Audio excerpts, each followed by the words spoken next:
May Allah Azza wa Jal bless us for the time that we are spending here.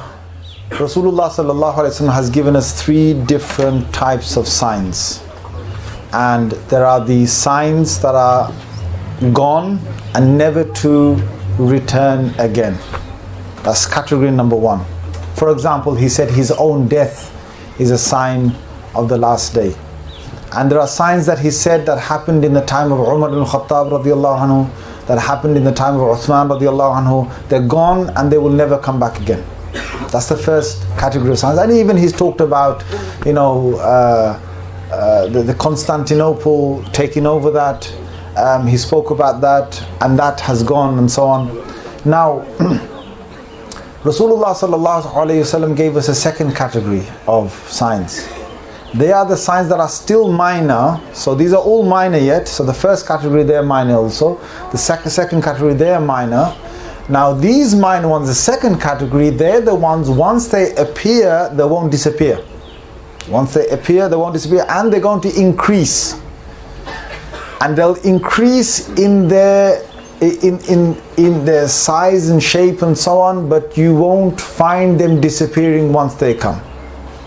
And the third category of the Prophet ﷺ signs that is given us are those that are major signs. They start from the time that Imam Mahdi will come. So Imam Mahdi, or we can call him Sayyiduna Mahdi, whatever you want to call him, he is, I mean Allah bless him, say Ameen.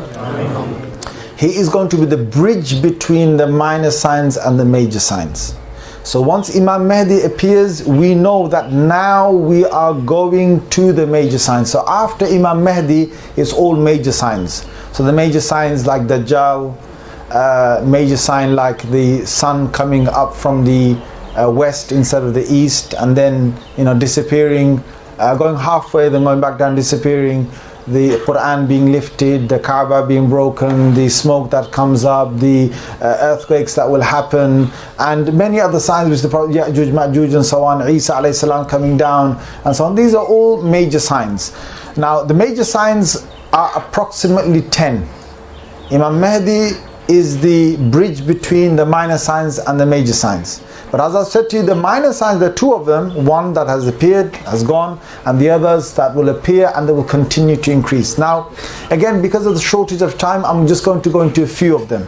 One of the ones I want to go into, and before I go into this, please, brothers, I know there are a lot of young brothers that have turned up. They've seen signs of the last hour. Dajjal, brother, let's go down. Let's find out. Where is he now, right now?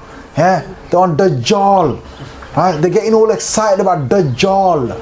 Now the Sahaba radiallahu anhum ajma'een, they used to talk about Dajjal, but they used to be fearful of Dajjal. Not excited. No one should get excited about the days of Dajjal.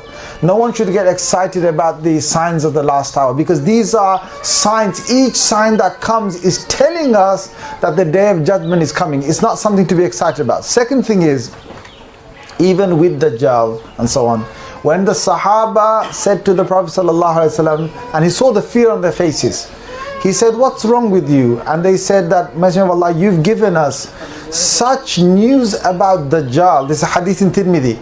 Such news about Dajjal that we kind of feel he's going to be around the next bush or the next little area. He's going to come out. And the Prophet ﷺ then said, In yakhruj wa ana fiikum. If Dajjal comes out and I am still amongst you, then I am enough. But if Dajjal comes out and I am not there, then according to one narration, every man for himself. And according to another narration, Isa alayhi salatu salam, when he returns, he's the one who takes out Dajjal. Now brother, you're not Isa alayhi salam, okay? So don't get excited. Alright? You're not Jesus. If you think you're Jesus, you lost it. Right? There are loads of people today, they claim to be the Mahdi. Seriously, I don't know if you know, there's loads of people all across the world, they claim to be Mahdi. In every country almost, there's a person, he comes, there's one guy in Enfield in North London.